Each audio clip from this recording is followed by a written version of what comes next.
My name is Alfred Mutua. I'm the Kenyan government spokesperson and a long-time practicing journalist and also a professor of journalism in several universities in the world. I've expounded and supported freedom of expression basically all of my working life. I want to talk to you about the reality of what has become a major debate in this country about the communication bill. What is the truth? The reality is that despite all the media statements and stories that you have seen, this is not a media bill or a media act. It is actually an information and communication technology act that does encompass everything to do with telecoms, which includes also frequencies of broadcasting. Second, this bill, yes, has a lot of things, but it only covers broadcasting. And at no way does it cover newspapers, magazines, print journalists, reporters, and there's no way it's telling them what to do, when to do it, or whatever, despite all the allegations that have been rendered and have been talked about in the media. 3. There is a so-called draconian clause that the media have been talking about, that President Mwai Kibaki assented to a bill with draconian clause. The reality of the matter is, and this one is there for public record, anybody can check in the world, the bill that the president assented to did not have the clause that they are talking about. The clause 88, which talks about the Minister of Security during an emergency can cut away equipment from a media house, is actually in an old law and has been in existence for over 10 years. This law is not new and it was not covered by the present bill.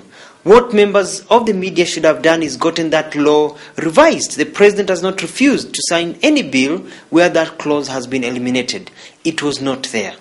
Furthermore, it is important to note that this clause was written at a time when they are talking about emergency powers, when a state of emergency has been declared. Since independence, no emergency has been declared in this country.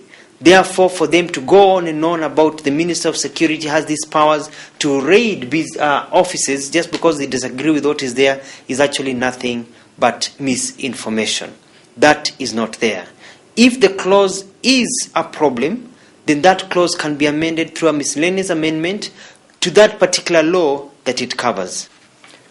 Fourth, the media have also claimed that the bill talks about giving powers to the Communication Commission of Kenya to tell media houses what to run and what not to run. This is a blatant lie. What the Act does, it says that the CCK will set standards on the manner, time, etc. that TV productions and radio productions will air in consultation with stakeholders. That is a clause that is in the bill, the clause that is in the Act that anybody anywhere in the world can check. What this means is that just like the Federal Communication Commission of the United States, just like the Ofcom offices in the UK, just like offices of communication in all over the world, most of Europe, Australia and others, the CCK will have the powers to decide or with stakeholders what times pornography, shows about sex can be aired on television, and also the kind of language that can be used on radio. In the United States, they actually have a list, the FCC has a list of obscene words that cannot be used on radio or television. The FCC in the US actually sets standards and a programming code of the kind of things that cannot be said on television. We have copied directly from the provisions in these Western democracies. So we don't hear American journalists crying out about freedom of expression just because they are told these are the things that are community values. You cannot use ethnic hatred through television. You cannot incite one community against another one. Those are the things that the law is talking about. The media are refusing to read the law as it is. Currently in this country, you're getting shows about how to have sex airing in the morning on radio stations where children are listening. You're getting pornographic shows happening earlier on in the evening, and this is alarming a lot of people. This is setting standards only if the stakeholders, that means the media, are unable to set their standards. That's what the law says. And any standard set, there is communication and working relationship between CCK and the stakeholders. Now the question becomes, then why are media so opposed to this regulation? We know that freedom comes with responsibility. This is the first time in this country that we are catching up with countries like Canada that have set codes of conduct for broadcasting. Media houses here have been used to a monopoly of power when it comes to information, a monopoly when it comes to making money as a media industry. In January and February this year, we had violence in this country. There was a commission that was appointed to study and find the causes of this violence, the Waki Commission. And in its report, it declared quite clearly in black and white that Kenyan media were in a large part responsible for the clashes and the violence that we saw in this country. Just like in Rwanda, where the media was instrumental in the genocide of many people, the Waki Commission pointed out the media in this Kenya was guilty. This law very clearly says media cannot be used to make Kenyans rise against each other and kill each other. There is the aspect of money, cross-media ownership. In this country, you find that radio stations, TV stations, newspapers are all owned at times by one individual or one company. Cross-media ownership laws all over the world says this should be separated. This is not in the bill, but the bill and the act talk about fair competition. So what media owners are scared about is that we may talk about cross-media ownership, but this is not even there. In countries like the US, in many other countries of Europe, a foreigner cannot own a frequency or a radio and TV station in those countries. That is why people like Rupert Murdoch had to convert to be American citizens to own Fox News. In Kenya, that is not even yet a law. So the Kenyan law is very, very flexible and not as stringent as similar laws.